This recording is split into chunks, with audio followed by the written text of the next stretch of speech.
it seemed like we started not having. We were doing fine early, and then all of a sudden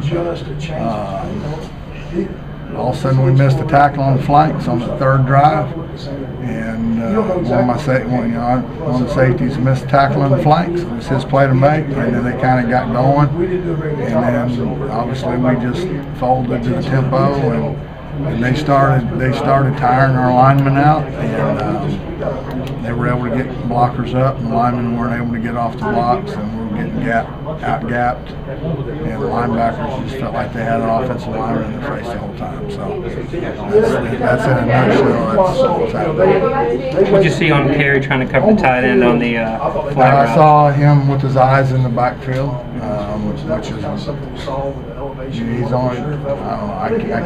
I don't have enough fingers and toes for the number of times he's been coached. He's been coached to get his eyes out of the backfield. We call that eye discipline. As a prime example, a touchdown pass down the goal line. I talked to safeties, don't ever back up in the end zone. Sean backed up 3 steps, gave him the end zone, they caught the ball on the line. I mean, that's things that we've coached and coached and coached and coached and coached. But you know what? We're not doing it enough because it's not happening yet. So we got to keep coaching all the details that we know are right. We got to coach toughness. We got to coach pad level. We got to coach hands. We got to coach doing things right. We had a bunch of alignment issues when they were tempo, and we had issues with a couple of new guys not lining up on the right spot. So it was really a tough game to coach and probably to play there in the second quarter. I've asked you to play doctor, but it looked like Todd just deal was pretty serious. Yeah, he got blindsided from behind. I don't know why. They got a bunch of officials out there. It didn't get called, but it didn't.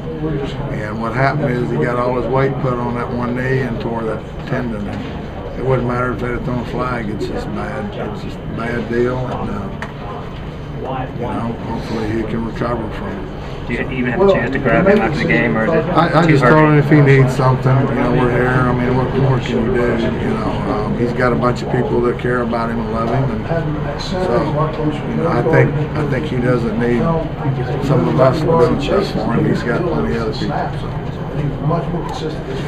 As far as matchup challenges, how tough was their tight end among people you've seen? You know what? I don't know that he did a better job blocking us than he did anything else. They got us on a couple little screens where they were downfield blocking. The guys that had him, that little rule where if it's within a couple of yards of the line of scrimmage, they can go in and block. They got us a couple of times on that.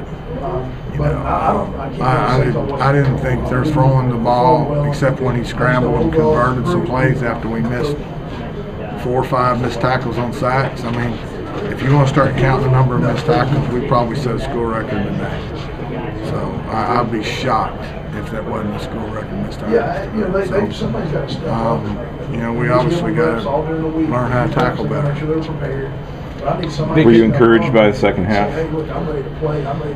Some yes, some no. I'm sure that when you're up 31-0, then you don't have the piss and vinegar that you had in the first half. They probably were playing some of their backup guys. I think it is important to note that I don't think they scored on offense the second half. I think that at least our guys didn't quit. Coach Brown had challenged them. As well as defensive coaches. I can't speak for the offense on that. That just take one play at a time. It's the only way that you can only eat an elephant by taking one bite at a time, and you can only get back in a game like that by playing one play at a time. So we just, we tried to do that and not see really the score, but just play one play at a time. And that's all you can do is you don't play against the guys they put out there. So I don't think they scored on offense second half. I think you had Giovanni on their tight end some and some of the man thing. I mean, that looks like a mismatch, but it seemed like he covered pretty well when he was on him. Yeah, I mean, you can't. I mean, they can find guys. You can't they can move guys around and find men. So we weren't as much worried about that. We have leverages and brackets that we should have taken care of. And we had a half a dozen plays out in the perimeter that should have been tackles for loss, caused fumbles, pick sixes. We had guys right there on bubble screens, on slants and stuff. We had guys in position to make plays, and we didn't make them, and they did. So, you know, like I said, credit to them. Vic, I apologize, you've been over this already, but what did you see out of Kelly Bryant today? It seemed like he kind of got in a groove. It seemed like he was Superman and we were Ant-Man. So he looked like he was special today. We really struggled to tackle him. So, you know, he shrugged us off. He didn't do anything we didn't expect. We just couldn't tackle him. I mean, he goes empty. Those touchdown pass, it's empty, and we got a wide open guy right by him. And we've talked about rushing his inside shoulder, make him go out, because he's not as effective when he's going east and west. We didn't do it. You know, it's just a lot of guys not doing what they're coached to do, and we got to do a better job of getting that fixed.